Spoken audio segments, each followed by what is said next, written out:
నమస్తే. మనతో పాటు టీడీపీ ఉపాధ్యక్షురాలు ప్రసన్న గారు ఉన్నారు. వారితో మాట్లాడదాం. నమస్తే మేడం. ఈరోజు చంద్రబాబు గారు, పవన్ కళ్యాణ్ గారు కలిసి ఏపీలో బోగస్ ఓట్లపై కేంద్ర ఎన్నికల సంఘం అధికారులకు ఫిర్యాదు చేయడానికి వెళ్ళారు. దీనిపై మీరేమంటారు? ఇది ఎప్పుడో జరగవలసిన విషయం అనుకుంటానమ్మా. ఇప్పుడు ఎన్నికల సంఘం వచ్చింది కనుక అధికారం వాళ్ళ చేతుల్లో ఉన్నప్పుడు ఇష్టం వచ్చేట్టు వాళ్ళు ప్రవర్తిస్తున్నారు. ఇదే విషయం మీద వాళ్ళు కొత్తగా కాదు. చంద్రబాబు నాయుడు గారు ఢిల్లీకి వెళ్ళి కూడా ఆయన అరెస్టుకి ముందు ఢిల్లీకి వెళ్ళి కూడా ఇదే ఎన్నికల సంఘానికి అక్కడే కంప్లైంట్ ఇచ్చి వచ్చారు. ఎప్పుడైతే ఒక వార్డ్ సెక్రటేరియట్ వ్యవస్థని జగన్ గారు ప్రవేశపెట్టారో ఆయన లక్ష్యం ఏంటంటే ఈ వార్డ్ సెక్రటరీస్ని, ఈ వార్డులో ఉన్నటువంటి వాళ్ళందరినీ కూడా సెక్రటేరియట్ వాళ్ళని ప్రతి ఇంటికి ప్రతి గుమ్మానికి పంపించి తన స్టిక్కర్ అంటించాడు. అక్కడ పథకాలు ముసుగులో, సంక్షేమ కార్యక్రమాల ముసుగులో బోగస్ ఓటర్లను చేర్చారు. ఆ బోగస్ ఓటర్లను చేర్చారు, మా ఓటర్ని తొలగించారు. కాబట్టి దీని మీద స్పందించవలసిన అవసరం ఉంది, కంప్లైంట్ ఇవ్వాల్సిన అవసరం ఉంది. ఈ రెండే కాదు, పోరాటం కూడా చేయాలి. తొలగించే వరకు కూడా ఎన్నికల చివరి వరకు కూడా తొలగించే అధికారం ఎన్నికల సంఘానికి ఉంది. రేపు పోలింగ్ అనే వరకు కూడా దాని మీద పోరాటాన్ని ఇంకా విస్తృత స్థాయిలో తెలుగుదేశం చేస్తుంది, చేయాలి. దీనిలో ప్రతి ఒక్కరు కూడా ఎవరు పోగొట్టుకున్నారో వాళ్ళు మరలా వాళ్ళు ఫామ్ తీసుకొని వాళ్ళు ఎన్నికలలో తమ ఓటును నమోదు చేసుకోవాల్సినటువంటి అవసరం కూడా ఉందని నేను భావిస్తున్నాను. అలాగే మేడం, ఎన్టీఆర్ గారి 28వ వర్ధంతి సందర్భంగా అమరజ్యోతి ర్యాలీ గురించి ఏమంటారు మీరు? అది మా నియోజకవర్గంలో ఎప్పుడు మా సోదరుడు రాజేశ్వరరావు గారు చేస్తారు. ఇప్పుడు వాళ్ళ కొడుకు శ్రీపతి సతీష్ కంటిన్యూ చేస్తూనే ఉన్నాడు. అది మా నియోజకవర్గంలో రామారావు గారి విగ్రహం దగ్గర నుంచి కూడా ప్రారంభమవుతుంది. 28 సంవత్సరాల నుంచి కూడా నిరాటంకంగా వాళ్ళు చేస్తూనే ఉన్నారు.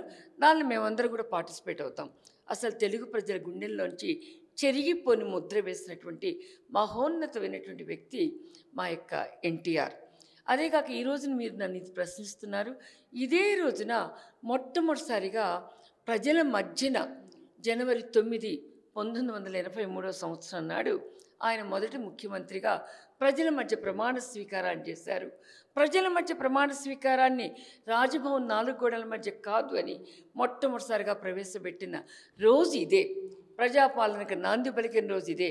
ప్రజా తీర్పుకి గౌరవాన్ని ఇచ్చినటువంటి రోజు ఇదే. మొట్టమొదటిగా ఒక కాంగ్రెసేతర ముఖ్యమంత్రి ప్రమాణం స్వీకరించినటువంటి జనవరి 9 ఈ రోజున మాకు గుర్తు రావటం ఎన్నో మధుర జ్ఞాపకాలు. మాకే కాదు, ప్రజలందరికీ కూడా ప్రజాస్వామ్యానికి కొత్త నిర్వచనాన్ని ఇచ్చి ప్రజల కోసం ప్రజల చేత అంటూ ప్రజల మధ్యకు వచ్చినటువంటి ప్రభుత్వం ఆ రోజు 1983 జనవరి 9. అలాంటిది ఆయన వర్ధంతిని బాధాకరంగానూ చేసుకుంటున్నాం. ఇప్పటికి ఇంకా బ్రతికుండాల్సినటువంటి వ్యక్తి, కానీ ఒక రకంగా స్వేచ్ఛ కోసం, సమానత్వం కోసం, ప్రజల మంచి కోసం, ప్రజలకు అన్నం పెట్టాలి, ఆకలి తీర్చాలి అని 2 రూపాయల కిలో బియ్యాన్ని సంక్షేమ పథకాన్ని ప్రవేశపెట్టి, జనతా వస్త్రాల పథకాన్ని ప్రవేశపెట్టి ప్రజలందరికీ మధ్యలోకి వచ్చి తానే ఈరోజు రేవంత్ రెడ్డి ప్రజాపాలన అంటున్నారు. మొట్టమొదటిసారిగా ముఖ్యమంత్రిగా ఆ రోజు మా యొక్క నందమూరి తారక రామారావు గారు ఒక బనియన్ వేసుకొని కూడా ఉదయం 6 గంటలకల్లా ప్రజల మధ్యలోకి వచ్చి ఆయన ఒక టేబుల్ వేసుకొని ఆయన స్వహస్తాలతో తీసుకునేవాళ్ళు, రాసేవాళ్ళు. మొట్టమొదటిసారిగా ఈరోజు 6 గ్యారెంటీలు అంటున్నారు.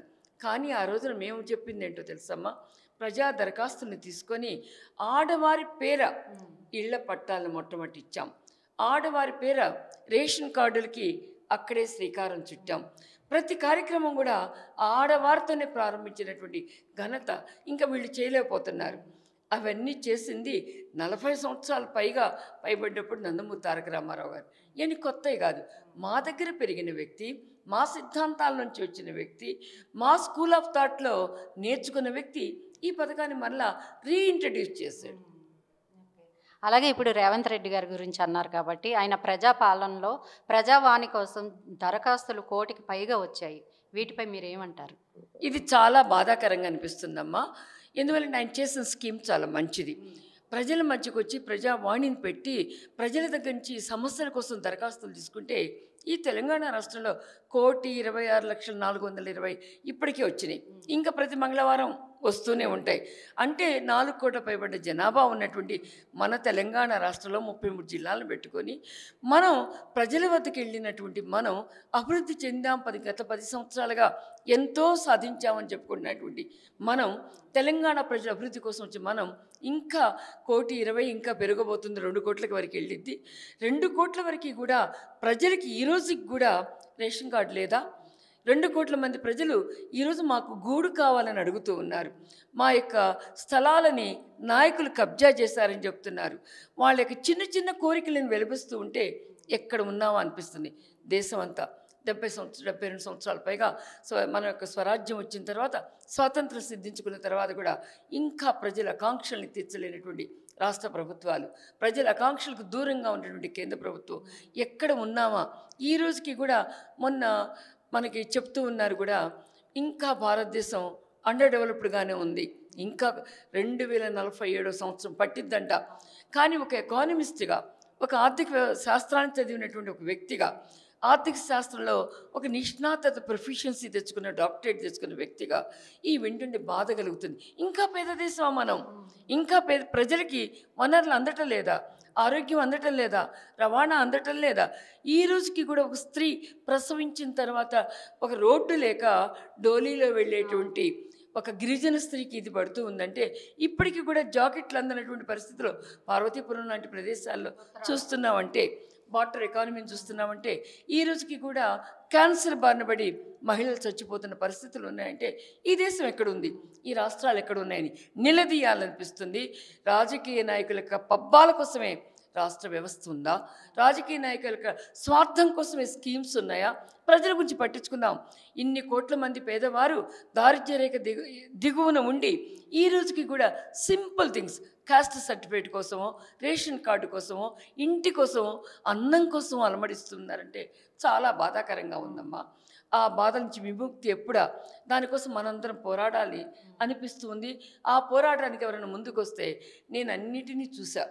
40 ఏళ్ళ రాజకీయంలో ఎన్నో పదవులను అనుభవించా. భగవంతుడు నాకు ఎన్నో ఇచ్చాడు. ఆ ఇచ్చినటువంటి ఈ రోజున ఎవరన్నా ముందుకొస్తే వారితో కలిసి ఈ పేదల కోసం, ఈ అన్నార్థుల కోసం, ఈ యొక్క ఎవరైతే దారిద్ర్యకు దిగువనున్నారో వాళ్ళ కోసం నీలాంటి పిల్లలు ముందుకొస్తే కలిసి పనిచేద్దాం అనిపిస్తుంది.